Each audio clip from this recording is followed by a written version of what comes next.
Ahí está. Bueno, vamos a continuar entonces. Bueno, hasta ahora veníamos viendo esta, digamos, imbricación o, digamos, esta ida y vuelta que se produce entre la pastoral cristiana y la razón de Estado, que Foucault ubica, digamos, en esa relación un punto de inflexión, mediados del siglo XVII, fin de la Guerra de los 30 años, la paz de Westfalia. Y para Foucault, digamos, ahí empieza a gestarse una forma, digamos, de ejercicio del poder que tiene que ver con esto, con aumentar la potencia del Estado, teniendo en claro que el blanco del gobierno es la población, el territorio, a partir de un criterio, digamos, de un nuevo escenario, dice él, en el cual el criterio es limitación externa del poder, es decir, y esto uno podría leerlo en clave jovesiana. Lo que queda claro es que para cada Estado soberano cada Estado soberano está rodeado de una serie de pares de otros Estados soberanos que le ponen un límite. Y por lo tanto el poder entre esos Estados soberanos debe estar equilibrado, no puede haber un exceso. Este es el principio del equilibrio, el tan mentado principio del equilibrio europeo que se estudia en relaciones internacionales para este periodo, pero él dice como contrapartida, el Estado, digamos, la razón de Estado plantea un poder sin límites hacia adentro, que es la idea del poder absoluto, ¿no?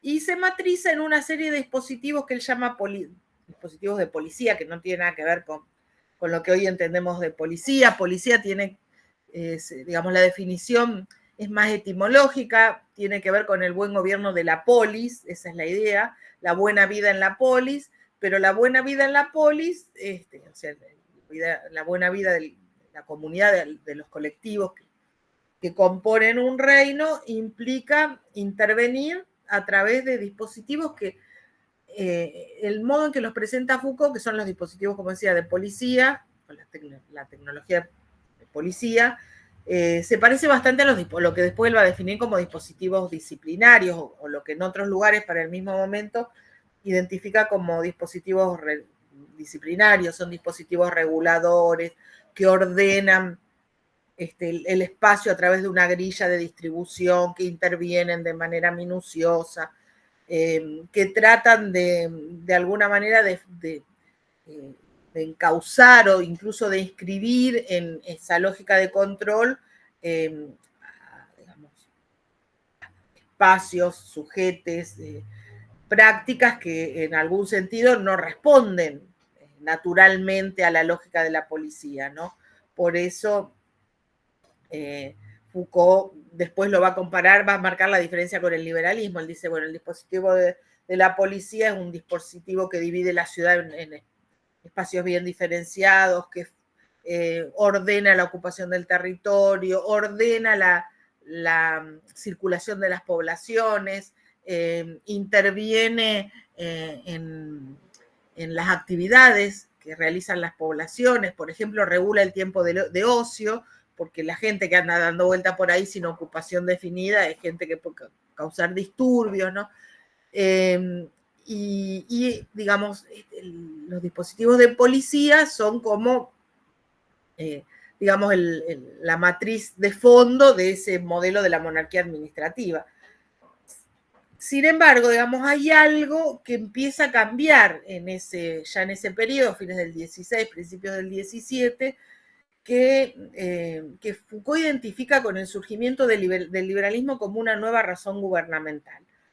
Obviamente esto está relacionado con la cuestión económica, con la expansión de la economía capitalista, la producción manufacturera, la renovación de la economía agraria que permite, digamos, el viejo texto de Hobsbawm que decía que, bueno, para que hubiera habido revolución industrial debió haber habido primero revolución en el campo que aumente la productividad de la economía agraria y libere brazos para trabajar en la ciudad, etcétera. Bueno, en este contexto lo que dice Foucault es que aparece la idea de que la mejor manera, digamos, de ordenar los recursos institucionales de gobierno es a través de la frugalidad de las intervenciones. De hecho, Foucault cita una reunión que tienen los productores de manufacturas textiles de Francia con el rey, en la cual el representante del rey les dice qué puede hacer la monarquía qué puede hacer el rey para que mejore la economía de sus fábricas, digamos, y lo que les dicen, la respuesta que recoge, digamos, el representante del rey es que lo mejor que puede hacer el rey es no hacer nada, es decir, intervenir lo menos posible. Y Foucault acá lo que identifica de la mano, digamos, de lo que ahora es leído como nuevas doctrinas económicas, es en realidad una nueva doctrina gubernamental. Lo que aparece ahí es no tanto un pensamiento sistemático acerca de, o por lo menos no solo un pensamiento sistemático acerca de cómo optimizar el rendimiento económico, sino una nueva forma de pensar el gobierno, entendido en un sentido mucho más amplio, como intervenciones reguladoras, ¿no? Que ponen límites a las conductas individuales y colectivas, ¿no? Entonces, lo que dice Foucault es que se empieza a forjar ahí la idea de una nueva razón gubernamental que la asocia al liberalismo, al cual también caracteriza algunas veces como naturalismo gubernamental, porque ¿qué proponen estos tipos que están teorizando sobre la necesidad, digamos, de un gobierno frugal o de intervenir lo menos posible? Es que hay como un orden espontáneo, natural, si ustedes quieren, asocienlo con el mercado. Todavía no, la primera mitad del siglo XVIII no es esa la figura que aparece, pero sí la idea de que hay como un orden natural, espontáneo, que debe funcionar como una especie de indicador en la tarea gubernamental. La tarea gubernamental encuentra su principio de falsación, diríamos, en las respuestas espontáneas que se generan en la sociedad, en la economía, como reacción a las intervenciones, ¿no? Entonces, el liberalismo en realidad para Foucault es una nueva razón gubernamental. Eso no quiere decir que uno no pueda leer el liberalismo como doctrina económica o como filosofía política. Lo que él dice es que la racionalidad gubernamental es otra cosa. Razón gubernamental o gubernamentalidad es justamente una especie de racionalidad práctica que orienta el arte de gobernar. Dice él, es algo que se forja en una relación de contigüidad, es decir, de cercanía, entre el acto de gobernar y la reflexión que ese acto de gobernar suscita.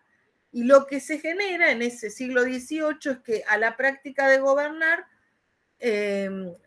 la reflexión la confronta con resultados medibles según un criterio, dice Foucault, utilitario, un poco a la letra, porque en realidad el utilitarismo como doctrina conventa aparece en las últimas décadas del siglo XVIII, pero él de alguna manera identifica tempranamente, un poco antes, a mediados del siglo XVIII, estas formas de autoconstricción, digamos, que el gobierno debe encontrar, que están propiciadas por doctrinas como la fisiocracia, después más adelante lo que ahora identificamos como liberalismo, ¿no? Que plantean que en realidad no se trata de abandonar el principio de la razón de Estado, sino, dice Foucault, es una razón del menor Estado o razón de Estado como el Estado del menor gobierno posible. ¿Cuál es el Estado ideal? El Estado, digamos, del menor gobierno posible, es decir, el Estado que interviene lo menos posible. Y acá hay una primera cuestión interesante para pensar liberalismo y gobierno de aquí en más, digamos, del siglo XVIII en adelante, que es que el problema del liberalismo, en términos teóricos, y en términos, digamos, de la práctica gubernamental que se han desarrollado de la mano de programas liberales, no es tanto el tamaño del Estado, sino el carácter de las intervenciones. Un Estado grande que intervenga poco no es un problema para el liberalismo. Foucault dice, el problema del liberalismo es un Estado que interviene demasiado, gobierna demasiado. El problema es un Estado que interviene demasiado poniendo demasiados límites, ¿no es cierto?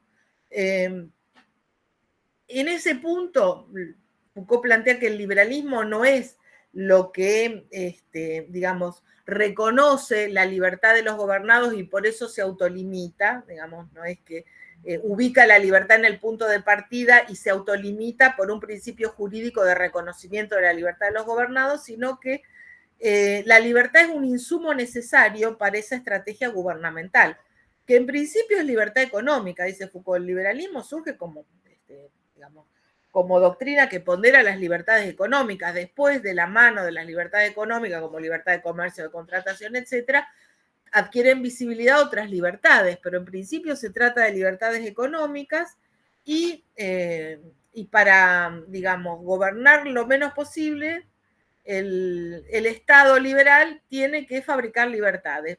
Fabrica libertades, dice, porque las necesita para gobernar, digamos. Para gobernar, interviniendo lo menos posible, necesita libertad económica, libertad de competencia, etcétera, porque supone que en el juego de esas libertades se generan las restricciones espontáneas que evitan que el gobierno intervenga. Entonces, por un lado, digamos, en esto radica esta idea de naturalismo gubernamental. Hay como una mecánica natural del sistema que hace que, como una especie de juego de contrapesos, si las cosas se dejan fluir, digamos, se establezcan límites que son límites funcionales al sistema. Por otro lado, esta idea de que el liberalismo no es lo que toma como punto de partida las libertades y por una cuestión jurídica de respeto a las libertades se autorrestringe, sino que produce libertades.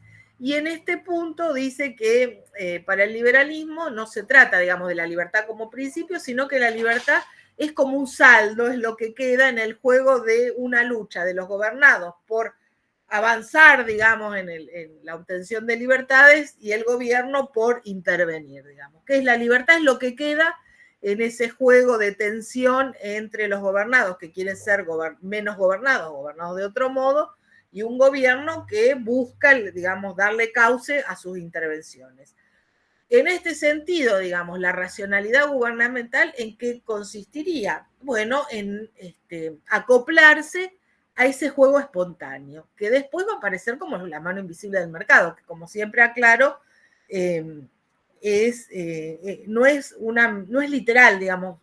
Para empezar, está una sola vez en un texto de 2 tomos de 500 páginas cada uno, de la riqueza de las naciones. En segundo lugar, no es caprichosa la traducción, pero en realidad Adam Smith no habla de la mano invisible del mercado, habla que los individuos en sus intercambios, sus relaciones de intercambio, y aún persiguiendo su propio interés, producen una situación de equilibrio, de beneficio, como si hubiera, dice, una mano invisible, que incluso muchos analistas han considerado que tiene que ver con la profunda creencia religiosa de Adam Smith, digamos. Que para Adam Smith, la mano invisible que está funcionando ahí es como la providencia. En realidad, Foucault, de hecho, a pie de página cita muchos trabajos que han hecho este parangón, ¿no?, de la mano invisible con la providencia.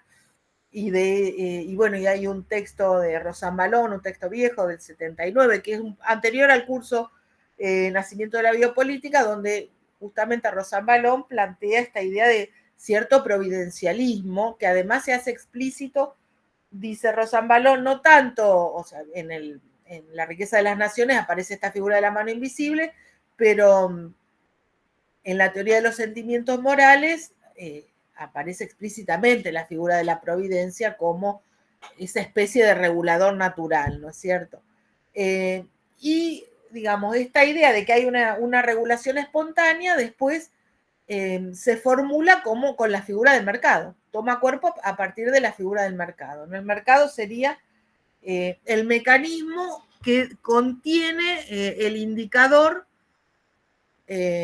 más verosímil, más contrastable acerca de si un gobierno está gobernando demasiado. Él dice, para el liberalismo el principio que rige un gobierno es el siguiente: uno nunca sabe si no está gobernando demasiado.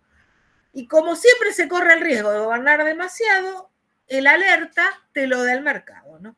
Entonces dice, el mercado es el mecanismo de veredicción que ratifica o falsea la práctica gubernamental. ¿Vieron cuando ahora se dice los mercados son sensibles y reaccionan y las disparadas del dólar y qué sé yo? Bueno, ese sería para Foucault lo que para el liberalismo opera como un mecanismo de veredicción, ¿no?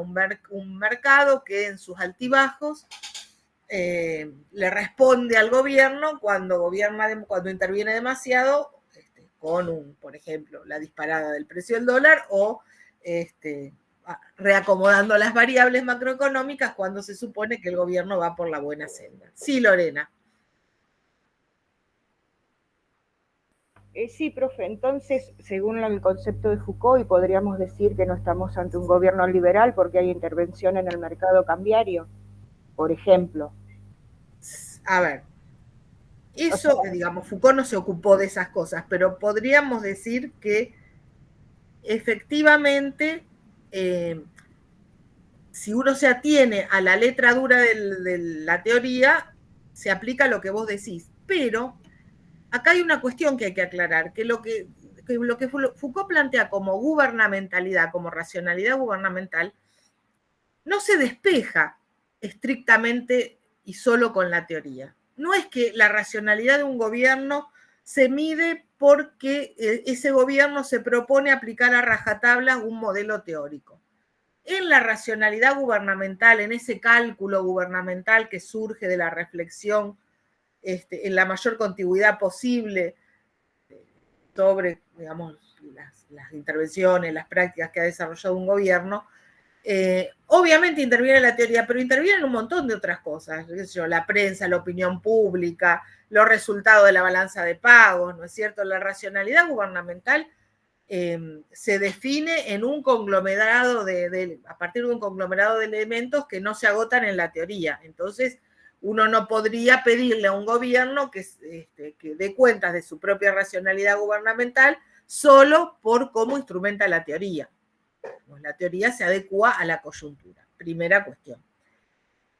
Segunda cuestión. Después uno podría ir digamos, desarmando un poco los modelos teóricos a los que se aluden en este momento y ver si efectivamente responden adecuadamente o no a lo que plantea la teoría, que eso lo vamos a hacer porque hemos incluido un texto de Milton Friedman, bueno, en la bibliografía complementaria está Rothbard, no hemos incluido Hayek, pero en una época dábamos camino de servidumbre. Digo, acá lo que uno, en función de este esquema conceptual que estamos presentando, lo que hay que decir es que la racionalidad gubernamental del experimento Milei no se mide simplemente por si interviene o no el mercado de cambios, que como vos decís, uno podría decir, eso podría, digamos, estar muy en entredicho con el principio de intervenir lo menos posible. Habría que ver, digamos, incorporando otros elementos. Igual yo en este punto les anticipo mi idea, para mí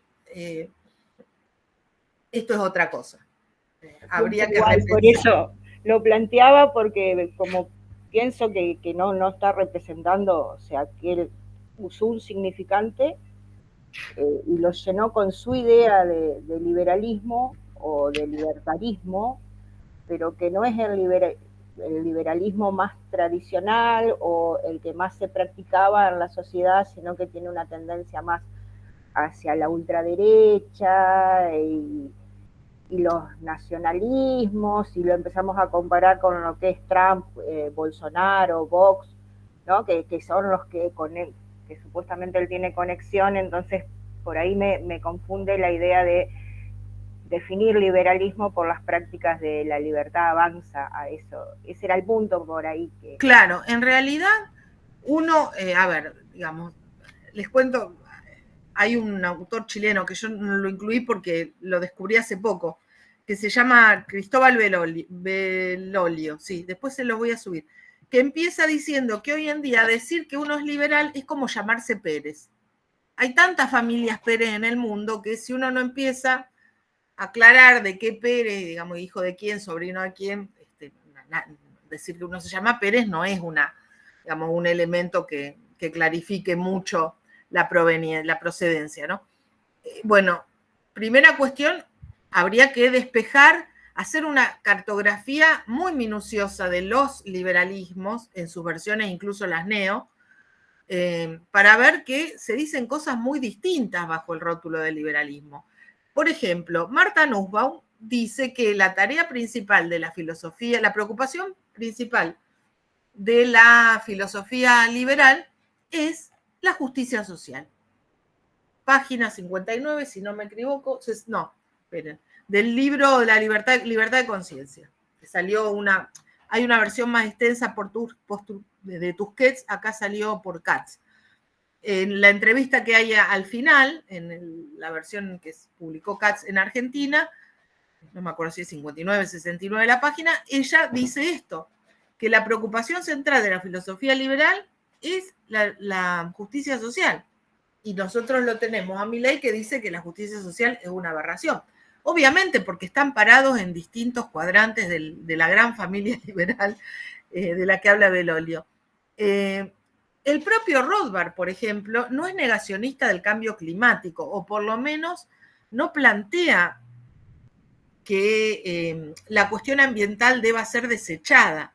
Lo que él dice es algo así como que, bueno, que para eso está el derecho, que eso lo resuelve el derecho, digamos, entre alguien que, digamos, no sé, contamina o tira efluvios malolientes a un río y alguien que se siente afectado, lo que hay que hacer es ir al derecho para que el derecho salde esa cuestión. Bueno, y como eso uno tendría pilas de cosas para mostrar que nos hablan de un liberalismo, incluso de un libertarismo muy distinto al que ofrecen Milei y sus trolls, que son, los trolls de Milei son bastante rústicos, ¿no es cierto? Muchos dicen por ahí, gente muy liberal y que pertenece al liberalismo argentino de años, que hoy hay muchos que dicen prefiero que no me digan liberal, que es como que está muy basado en las ideas de Hoppe, ¿no? De Hobbes. De Hoppe. Ah, Hoppe, sí, claro, de Hoppe. El libertarismo, sí, que molesta sí, la democracia, que molesta la totalmente. diferencia, que sí, se respeta la vida de que elija el otro, siempre y cuando el otro elija la vida que yo quiero que elija, claro, ¿no? sí, Algo diferente, sino que es como una creación que viene por ese lado. Para mí también está mucho más cerca de Hoppe, de Beckman, no digamos ni siquiera, ya te digo. Ni siquiera de su ídolo. Claro, sí. Ni siquiera de su ídolo. No, es realmente una mezcla rara. Ahora, si nosotros nos atenemos a lo que, digo, en términos conceptuales, a lo que dice Foucault sobre el concepto de gubernamentalidad, está bien, porque el concepto de gubernamentalidad no le reclama al gobierno consistencia teórica, le reclama una racionalidad práctica. Después podemos discutir si esto tiene una racionalidad práctica. Es otra cuestión. Pero, y después la otra cuestión que yo quería aclarar es que para mí hemos hecho un uso abusivo del concepto de neoliberalismo, tanto en términos de gubernamentalidad neoliberal, que está tomado de Foucault, como de neoliberalismo en general, para identificar un programa económico, y acá sí me aferro a la teoría. Una cosa es un programa económico neoliberal, monetarista, si vos querés, privatista, y otra cosa es una estrategia gubernamental. Digo, ¿a qué estrategias gubernamentales las podríamos etiquetar como neoliberales? ¿Alcanza con que privaticen todo y, no sé, y planteen déficit fiscal cero para que le digamos como estrategia gubernamental? La etiquetemos de neoliberal, o habría que pensar otras cosas. A mí me parece que ya esto, sí, así como que se convirtió en una cosa cómoda ahí, que sí, pero también es como que rompe con el neoliberalismo, porque claro. el neoliberalismo seguía respetando la participación del Estado dentro de la sociedad, lo que era educación, salud, sea como sea, por más que destruyó ciertas bases, también respetó otras institucionalizaciones que como los derechos en la Constitución del 94 en la Argentina, por ejemplo. Entonces, creo que excede también al neoliberalismo y que rompe tanto con el liberalismo tradicional como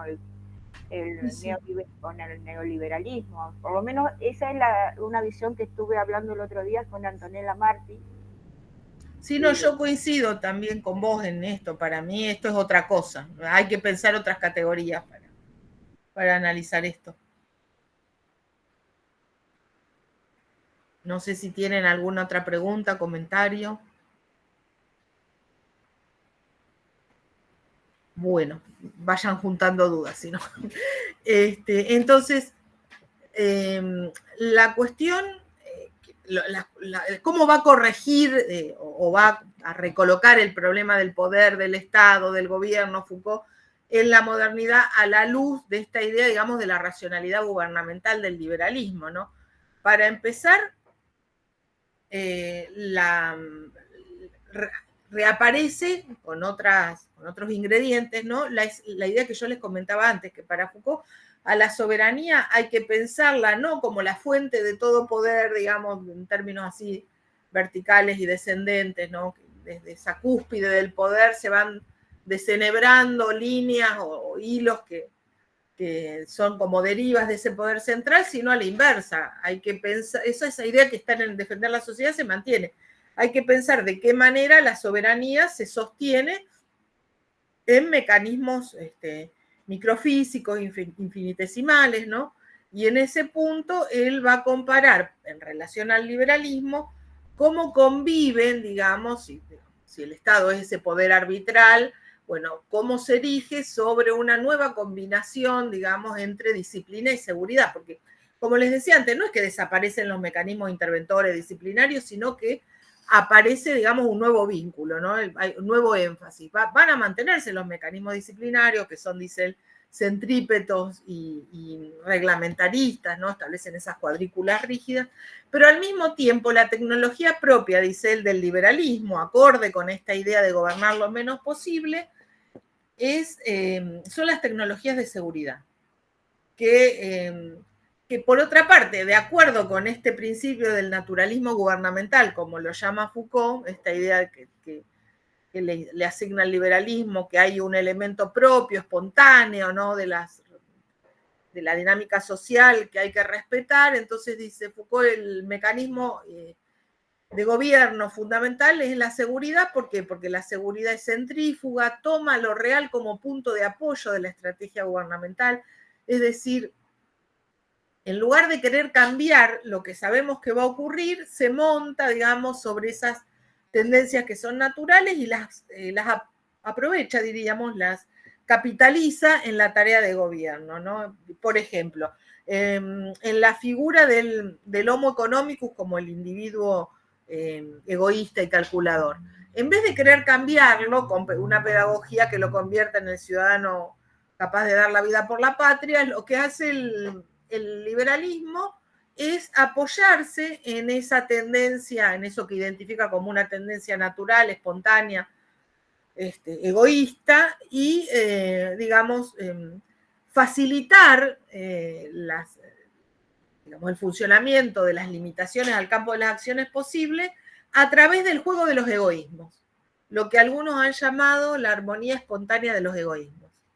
Eso también es una cuestión que se discute mucho, si eso ya estaba en Adam Smith, si esta es una lectura forzada de Adam Smith, pero acá lo voy a dejar de lado. Pero la idea sería esta. En vez de ¿qué es esto de usar la realidad como punto de apoyo? Bueno, se grafica muy bien en esta imagen. En lugar de querer transformar a los individuos en cooperativos, digamos, solidarios, etcétera, aprovecha ese egoísmo espontáneo para que se contrapesen entre sí y generen formas de limitación, ¿no? Entonces, eso es un elemento que se supone que es natural y que contribuye a la tarea de gobierno eximiendo al Estado de sus intervenciones. No hace falta que intervenga tanto porque ya, digamos, esos individuos que actúan por su propio interés se ponen entre sí límites y contrapesos para que ninguno derrape, digamos, ¿no? Entonces, esa es una de las primeras cuestiones que aparecen en relación a esta nueva razón gubernamental del liberalismo. El Estado, como elemento de la soberanía, digamos, se apoya en una nueva combinación entre disciplina y seguridad, donde una combinación en la cual la seguridad va adquiriendo un rol primordial, digamos, ¿no? Superador con respecto. Sí, acá Esteban pone, claro, subordinación y valor para servir a la patria. Claro, acá lo que el liberalismo te diría es, bueno, no necesitamos fabricar ciudadanos abnegados y que sirvan a la patria. Nos alcanza con, lo que dice Foucault es que la psicología empirista inglesa, Hume, digamos, el propio Long, ¿no? Le dan al liberalismo la base teórica para identificar cuál es el sujeto gobernable. ¿Cuál es el sujeto gobernable? El individuo con intereses. El individuo con intereses es el sujeto más gobernable que puede haber, porque es el tipo que, digamos, ordena sus prácticas, su conducta en función del logro de esos intereses. Y muchos individuos con intereses obrando simultáneamente hacen que entre ellos se pongan los límites necesarios para que la sociedad no se transforme en un caos, ¿no? Y esta es la forma de relevar al Estado de la tarea de intervenir, ¿no? En este punto, el Estado como peripecia de la gubernamentalidad, como dice Foucault, como un elemento en lo que es el gran problema de Occidente, que es el gobierno, es el gran problema de Occidente, no es cómo se forma el Estado, sino cómo se organiza el gobierno. Bueno, digamos, el Estado de Derecho, la democracia, en realidad todas esas formas que identificamos con el Estado liberal son el resultado de una cierta lógica de economía gubernamental, dice Foucault.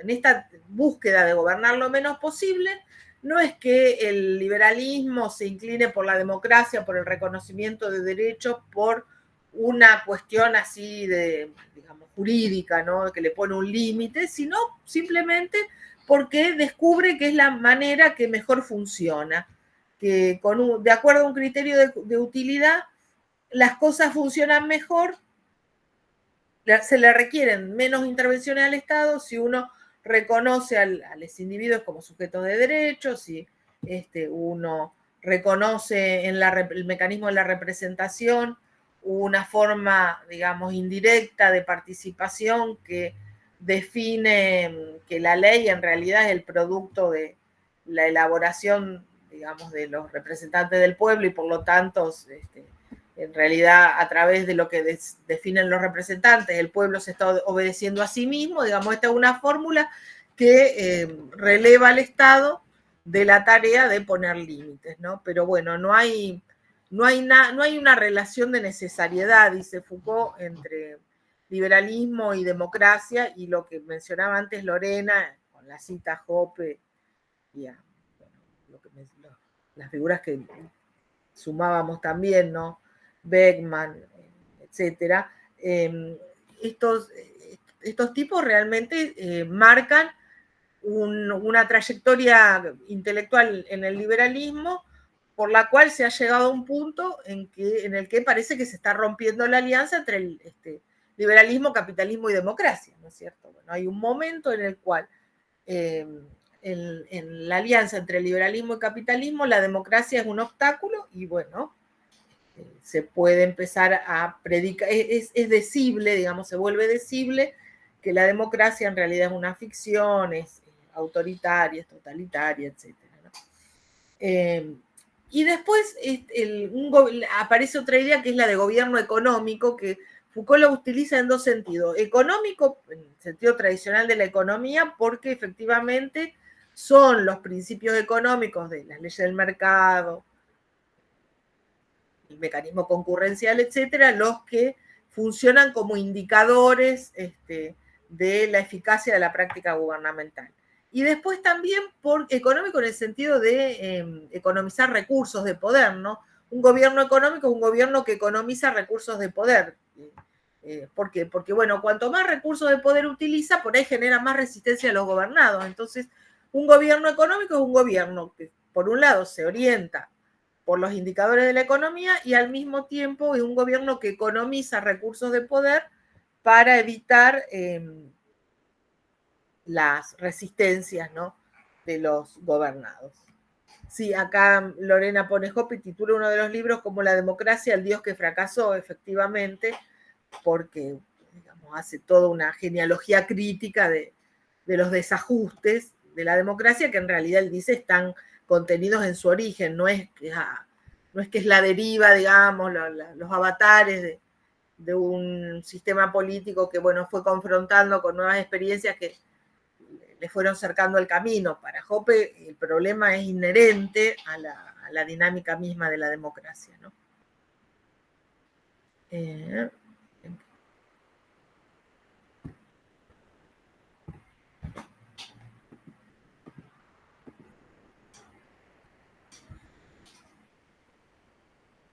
Y acá quería presentar algunos, no me queda mucho tiempo, bueno, brevemente, quería presentar algunos autores que también vamos a trabajar en la unidad, el planteo de la oposición entre soberanía y gobierno, que Agamben le critica a Foucault. Dice que en realidad lo que Foucault plantea como estrategias gubernamentales son elementos propios de la soberanía, incluso la biopolítica. Él dice, cuando Foucault habla de la biopolítica, lo que está ignorando es que la biopolítica forma parte constitutiva, digamos, del modelo de la soberanía, ¿no? La soberanía, perdón, la biopolítica es soberana desde su inicio, digamos, no es como la contracara de la soberanía, sino que es el elemento propio de la soberanía, porque lo propio de la soberanía es inscribir la vida en el derecho. Entonces, lejos de ser algo que, digamos, erosione o que obligue a desplazarse para analizar el fenómeno del poder, la biopolítica entra al corazón de la soberanía, ¿no? Y entonces lo que hace Agamben es decir, bueno, lo que dice Foucault está, digamos, está bien en un sentido, porque efectivamente el poder tiene como dos caras, tiene un costado ligado al gobierno, que responde a la lógica de la economía gubernamental, pero tiene un costado ligado a la soberanía que necesita exhibir la potencia soberana. Él tiene un libro que se llama El reino y la gloria, ¿no? Y la pregunta que dispara el análisis es ¿por qué el poder necesita la gloria? El poder necesita materializarse o hacerse visible en todo un ritual que es muy ostentoso.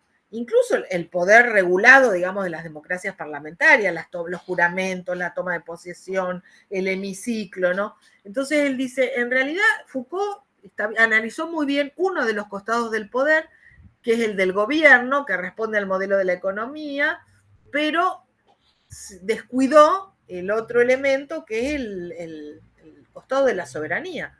Y la soberanía, lejos de la frugalidad, es ostentosa, necesita hacerse visible en todos unos rituales que materializan un poder que no reconoce ningún otro por encima suyo, ¿no?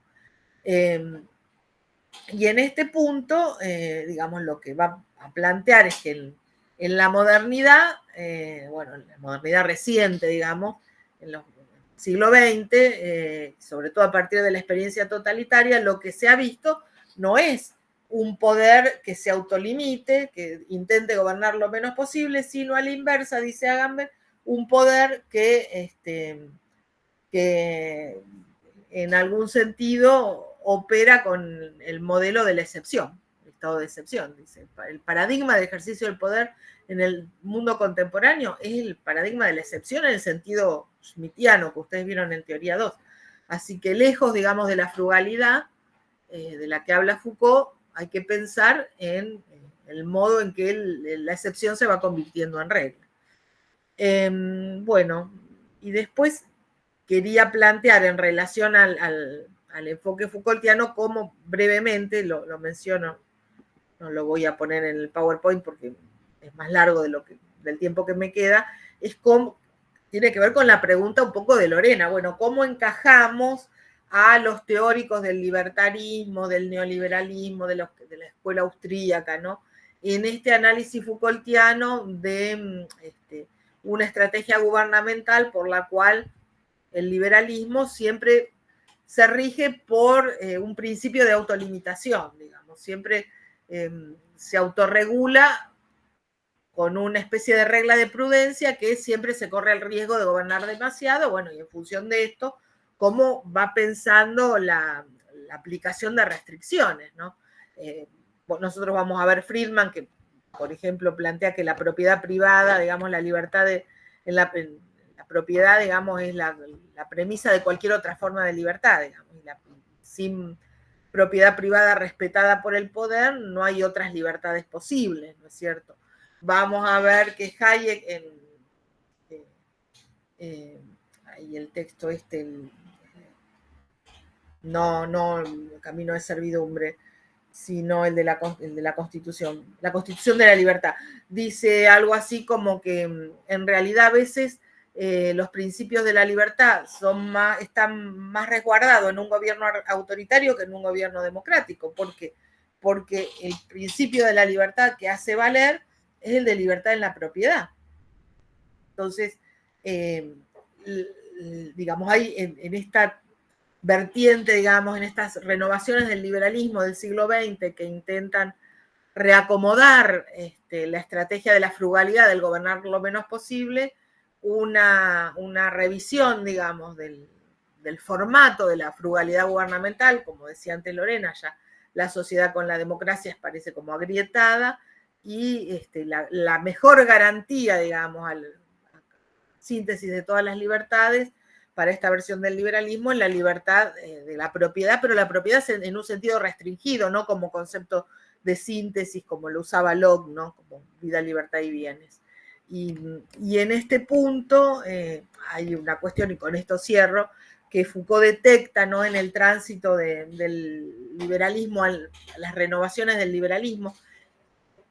Aquí aclaro que hablar de neoliberalismo es una etiqueta cómoda porque efectivamente hay muchas vertientes, incluso en las que el propio Foucault quiere apañar bajo el encuentro, digamos, en el coloquio Walter Lippmann, que es un coloquio que tiene lugar en París en el 1938, que él supone, digamos, como el núcleo, digamos, germinal de las vertientes, digamos, de la renovación liberal, en un sentido muy ligado a la frugalidad de las intervenciones, ¿no? Y lo que han estado analizando los que hacen arqueología conceptual es que en realidad hay muchas posiciones. Renovación del liberalismo después de la crisis del 29 es desde, no sé, la fórmula de la economía social del mercado de los alemanes hasta incluso el keynesianismo. En ese coloquio Walter Lippmann hay algunos que dicen que Keynes es el que tiene la propuesta más eficaz de renovación del liberalismo, ¿no? Entonces, en ese punto hay que tomarlo con pinzas, pero es cierto que en términos de estrategia gubernamental, lo que va a señalar Foucault es que de un liberalismo en el cual la libertad es la tecnología de gobierno, es decir, la libertad no es un derecho que se reconoce en el punto de partida, es una técnica, digamos, una técnica que fabrica libertades porque las necesita para gobernar. Lo que él va a plantear es que en el neoliberalismo se suma a la libertad la competencia, digamos, cómo se gobierna, la competencia, digamos, un elemento clave a la hora de gobernar en términos de conducir conductas, ¿no? Y se compite no solo con la oferta de determinados productos en el mercado, digamos, se compite en relación a valores, estilos de vida, pautas de consumo, en fin, ¿no? Y en este punto,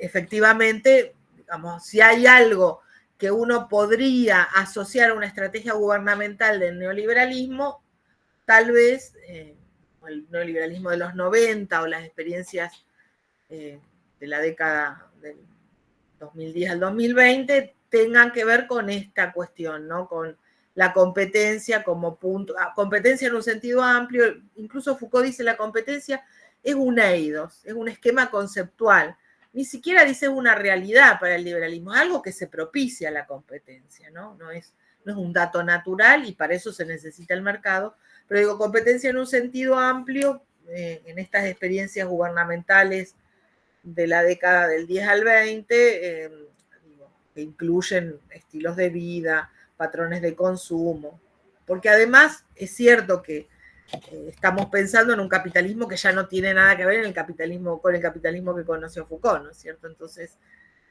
obviamente, digamos, hay otras, a ver, como dice Lazarato, ¿no? Este es un capitalismo en el cual el circuito dinero, mercancía, dinero, se ha alterado completamente. Ahora es dinero, dinero, o en todo caso la mercancía que hay en el medio es un servicio financiero. Entonces, no necesariamente la competencia tiene que ver, o el neoliberalismo se define en el nivel del consumo de bienes materiales, ¿no es cierto?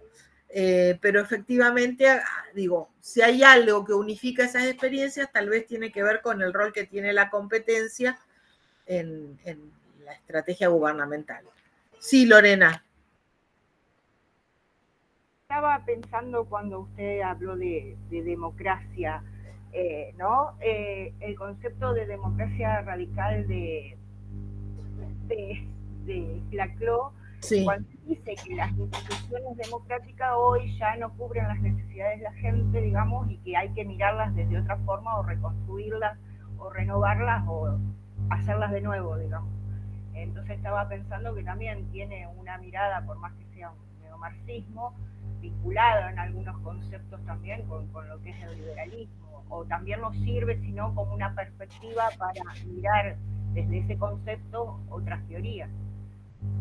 Claro, y la otra cuestión que yo había pensado, bueno, no llegué a darla, pero después la vamos a dar en una de las clases, es que ahora nosotros lo que pasamos es de un liberalismo que gobierna a través de la democracia por una cuestión de economía gubernamental, no porque, como dice Foucault, porque sea necesariamente democrático, sino porque la ecuación le resulta más ventajosa, interviene menos a través de una fórmula que supone, en la que se supone que el gobierno pasa por el pueblo a través de sus representantes, etcétera.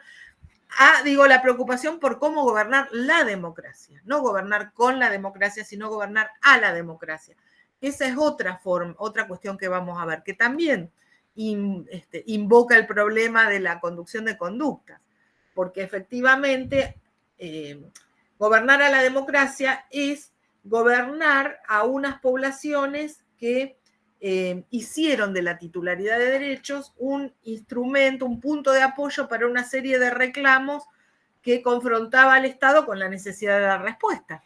Entonces, ahora, digamos, gobernar a la democracia es, por un lado, poner algunos límites institucionales y al mismo tiempo poner restricciones a todos aquellos que, amparados en los principios de la democracia, digamos, reclamaban al Estado respuestas para, bueno, en el planteo laclausiano, ¿no?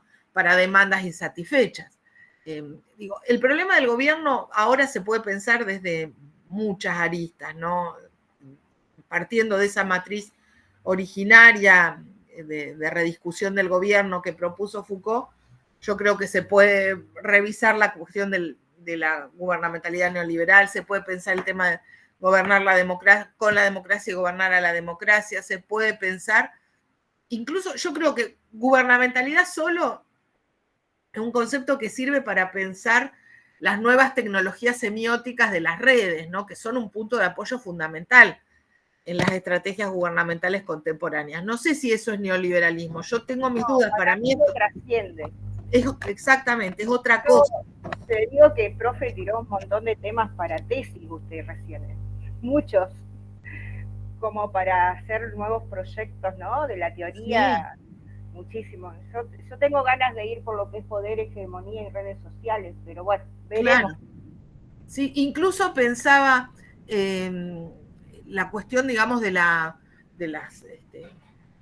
digamos, de los sentimientos, lo que se suponía que eran sentimientos negativos para la convivencia democrática o incluso para la convivencia, ¿no? Para la formación la conformación de lo social, ya desde el siglo XVII, que ahora digamos, se han reversionado en un insumo para crear identidades, constituir puntos de apoyo al gobierno, ¿no? Entonces, eso es algo novedoso, digamos, gobernar con el estrés. Grimson decía la otra vez, gobernar con el estrés. Este es un gobierno que gobierna con el estrés, digamos, que necesita sacudirte todo el tiempo cuando te aflojaste un poco y pensás que las cosas como que, bueno, te dan un aire, te mete otro sopapo. Y eso no es torpeza. A lo mejor hay que pensarlo como parte de la estrategia gubernamental. O suscitar odio, ¿no? Claro, yo para mañana voy a trabajar para rendir análisis político en la violencia instituyente desde el gobierno. Bueno, claro, sí, sí. voy a trabajar con eso, porque me parece un tema de coyuntura y, bueno, aplicado a todo lo que ellos nos piden, ¿no? Pero, ¿cómo da para generar temáticas nuevas y analizarlas desde, bueno, yo lo voy a analizar desde la Clopo, que es mi favorito, pero le voy a agregar otros autores también.